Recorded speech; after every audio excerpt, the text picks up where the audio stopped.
ஸ்ரீமதி கோபால தேசிகாச்சாரிய மகாதேசிகாய பேர் அருளாளன் பெயரோதும் பெரியோர்களே, பாகவத உத்தமர்களே, ஆண்டாள் கோஷ்டிகளே, நம்முடைய சொந்தங்களே, என்ன தொண்டர் குலத்தின் உள்ளில் வந்து அடித்தொழுது 1000 நாமம் சொல்லி நம்முடைய நம்ம எல்லாம் ஒரே குலமா இங்க கூடியிருக்கோம். ஆச்சாரியுடைய சிஷ்யாள், சம்பந்திகள், நம்மெல்லாம் சுவாமியினுடைய சம்பந்திகள். உங்களெல்லாம் பார்க்கறச்சே ரொம்ப சந்தோஷமாவும் ஆனந்தமாவும் மகிழ்ச்சியாகவும் இருக்கு. ஏன்னா மற்ற நேரத்தில் இப்படி இந்த கோஷ்டியை சேவிக்க முடியாது.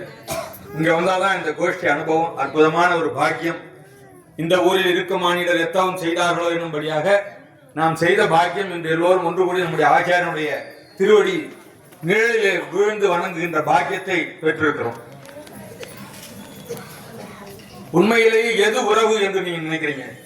எது நமக்கு உறவு? தாய், அது ஒரு உறவு இல்லையா? நம்ம பெற்றெடுத்தோம் இல்லையா?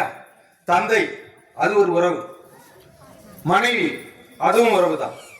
பிள்ளைகள் உறவு, பேரன்கள் உறவு. இந்த எத்தனை உறவு இருந்தாலும் இதுக்கெல்லாம் மேல ஒரு உறவு இருக்கு. அது என்ன தெரியுமா? ஆச்சாரியனுக்கு நமக்கு இருக்கிற உறவு. நான் எது நம்ம ஆச்சாரியன் சொல்றேன்னா சுவாமி அடியன் தாசன் பொதுவா சொல்லிட்டு இருக்கேன்.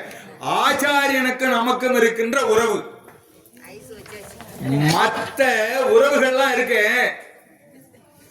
என்னுடைய தாயாக இருந்தாலும், என்னுடைய தந்தையாக இருந்தாலும், என்னுடைய மனைவியாக இருந்தாலும் ஒரு பிரதி உபகாரத்தை எதிர்பார்த்துத்தான் அந்த உறவு என்னோடு இருந்து கொண்டிருக்கும். எங்க அம்மா என்ன படிக்க வச்சு, எங்க அப்பா என்ன படிக்க வச்சுன்னா எப்ப தெரியுமா? பிள்ளைய படிக்க வச்சிருக்கேன், ஏதோ ஒரு நல்ல வேலைக்கு போனாலும் நம்மளை காப்பாற்ற மாட்டானா பின்னாடி. என் பிள்ளை எனக்கு இருக்கிற உறவு, நம்ம அப்பா இருக்காரு எப்படி நம்மளை பார்த்துக்குவார், என் பிள்ளைக்கு எனக்கு இருக்கிற உறவு. இப்படி எல்லா உறவுமே ஏதோ ஒரு எதிர்பார்ப்பை எதிர்பார்த்து நாம் வைத்துக் கொண்டிருக்கிற உறவு. ஆனா நம்ம ஆச்சாரிக்கு நமக்கு இருக்கிற உறவு எந்த ஒரு பிரதி உபகாரத்தையும் எதிர்பாராமல் இருக்கின்ற ஒரே உறவு நம்முடைய ஆச்சாரியனுக்கு நமக்கு இருக்கிற உறவு.